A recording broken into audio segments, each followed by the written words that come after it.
tunabane na hamwe.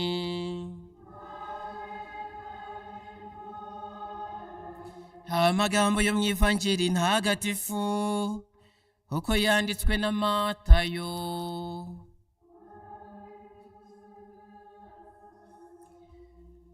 Muri icyo gihe Yesu aravuga ati, nimwiyimbire bigisha amategeko n'abafarisayi b'indyarya, mwe mutanga igice cya 10 cy'isugi n'icy'imbwija n'ikinyabutongo, mwirengagije ingingo zikomeye z'amategeko, ubutabera, imbabazi no kutaryarya. Ngibyo ibyo mwagombaga gutunganya mutirengagije n'ibindi. Mwabayobozi bahumye mwe, mumimina umubu ariko mukamira bunguri ingamiya. Nimwiyimbire bigisha amategeko n'abafarisayi b'indyarya, mwe musukura inkongoro n'imbehe inyuma gusa, naho imbere huzuye ubwambuzi n'ingeso mbi. Mufarisayi w'impumyi, banza usukure inkongoro imbere n'inyuma, habonereho kuba hasukuye. Iyo ni ivanjiri ntagatifu.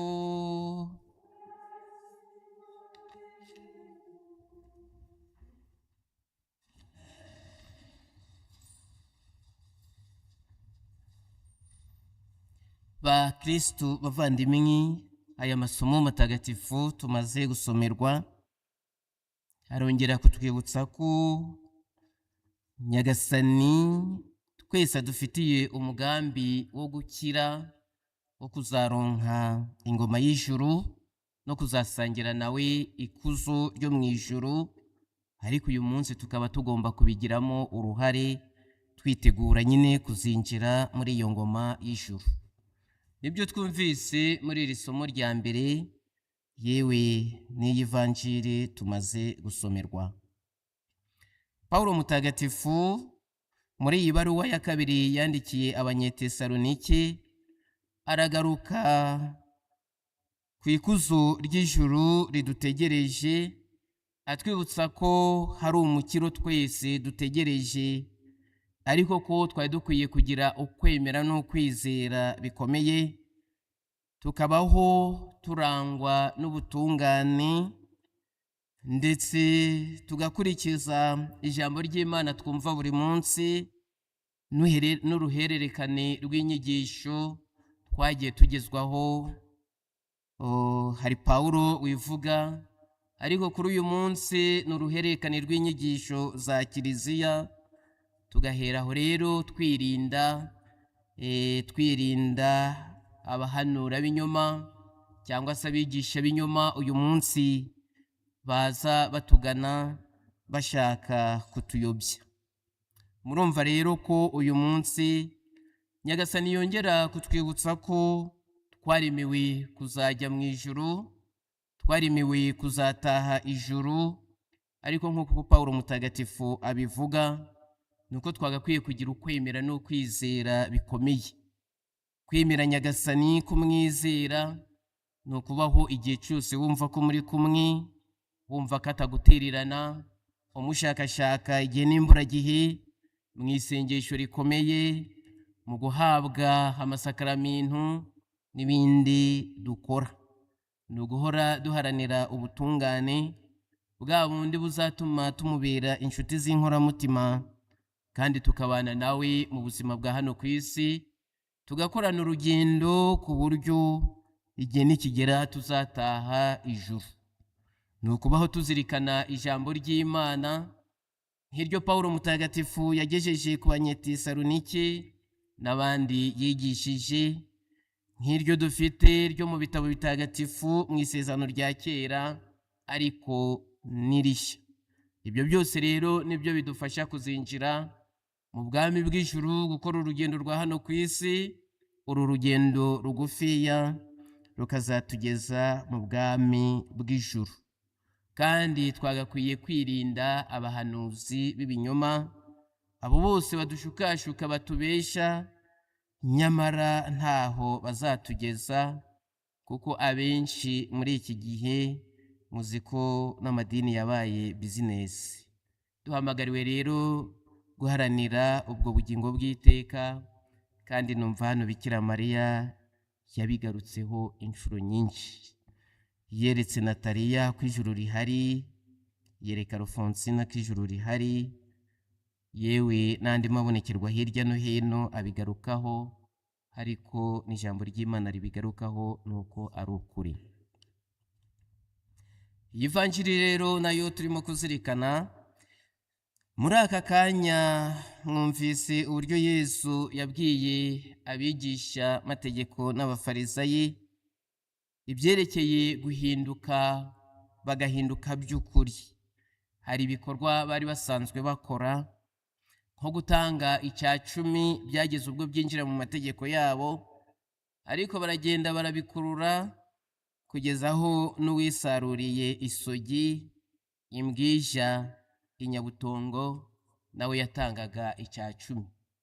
Bakumva uwatanze icya 10 wubahirije amategeko y'Imana cyangwa se amategeko, dore ko bari barayagize menshi, bumvaga ko uwo muntu ari we uri mu nzira nziza utunganiye Nyagasani. Ariko nk'uko tumaze kubyumva, Yesu ntakuraho amategeko, ntakuraho umuco, ntakuraho ibyo byose bishobora kugufasha kwitagatifuza, ahubwo aratwibutsa ko ibyo byose byagakwiye gutuma tubaho mu butabera.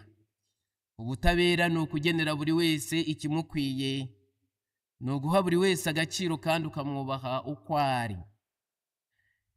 Ibyo bikorwa byose bikorwa byagakwiye gutuma turangwa n'imbabazi.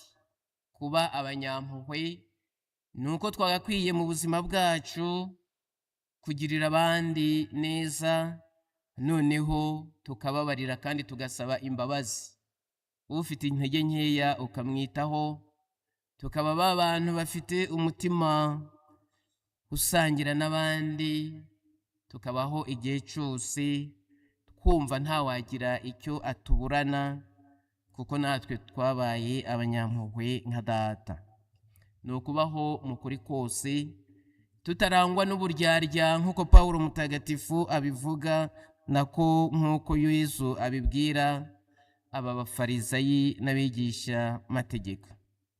Uyu munsi rero Nyagasani twese akaba yongera kutukebura, kuko hari igihe dukora ibisanzwe, waza mu misa ukumva birahagije, wenda ku bakoze ingendo nyobokamana, wakora urugendo nyobokamana ukumva ijuru waribonye, wavuga ishapure ukumva byose byarangiye, nyamara ugasigara uri wa muntu utubaha abandi, ugasigara uri wa muntu udaha abandi agaciro, umukozi yagukorera ntumuhembe uko bikwiye, kandi uburyarya bukaba bwose, nk'uko Bikira Mariya yabivuze hano i Kibeho.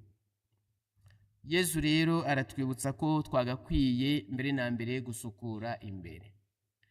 Iyobokamana iryo ari ryo ryose, amategeko y'Imana n'ibyo dukora byagakwiye gutuma imitima yacu iba imitima mitagatifu, ku buryo buri wese mu buzima bwe aharanira igishimisha Imana.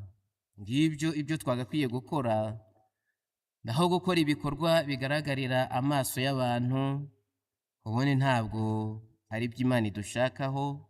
Icyo dushakaho ni uguhora twitagatifuza, twisukura, kugira ngo umunsi umwe tuzayisange mu ijuru, tubane nayo ubuziraherezo.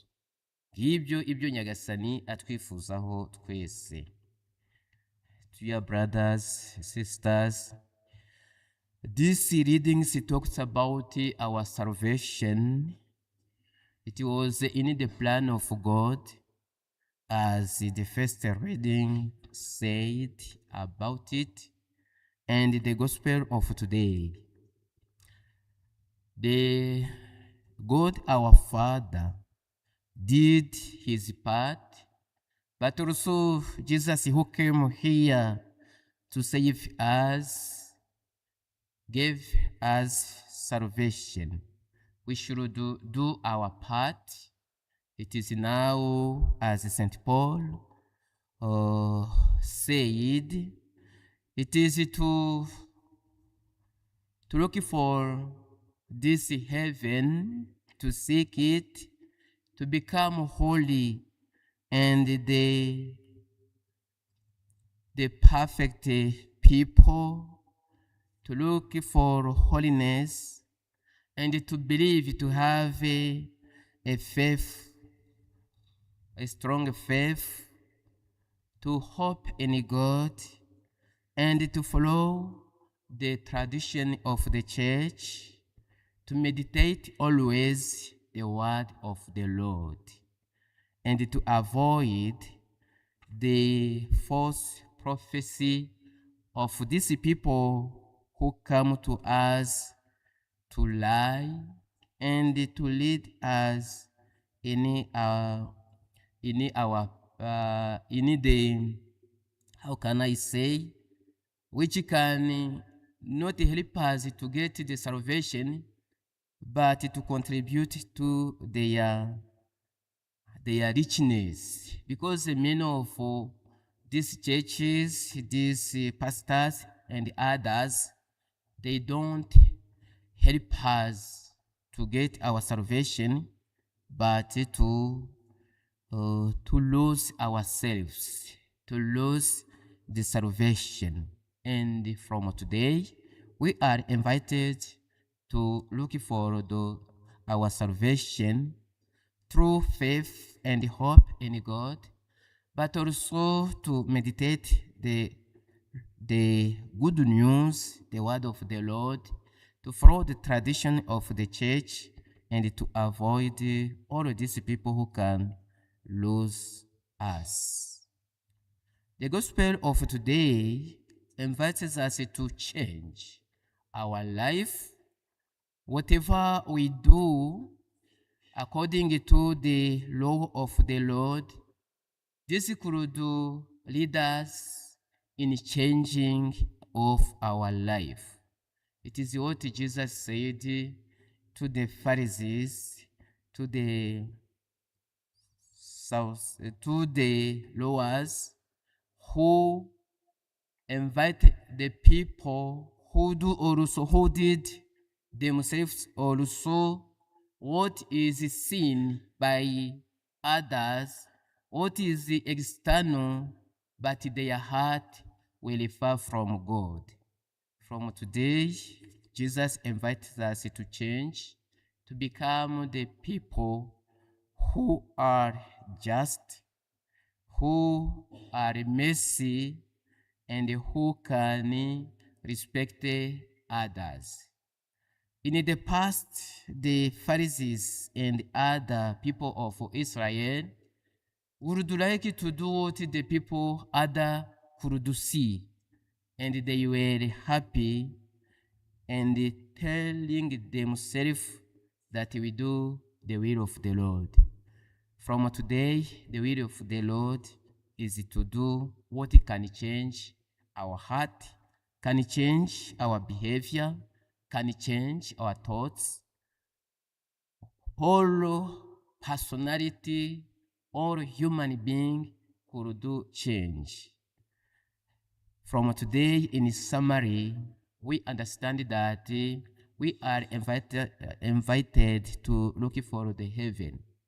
The heaven we know that exists. It is what Virgin Mary said here through the apparition of Alphonse.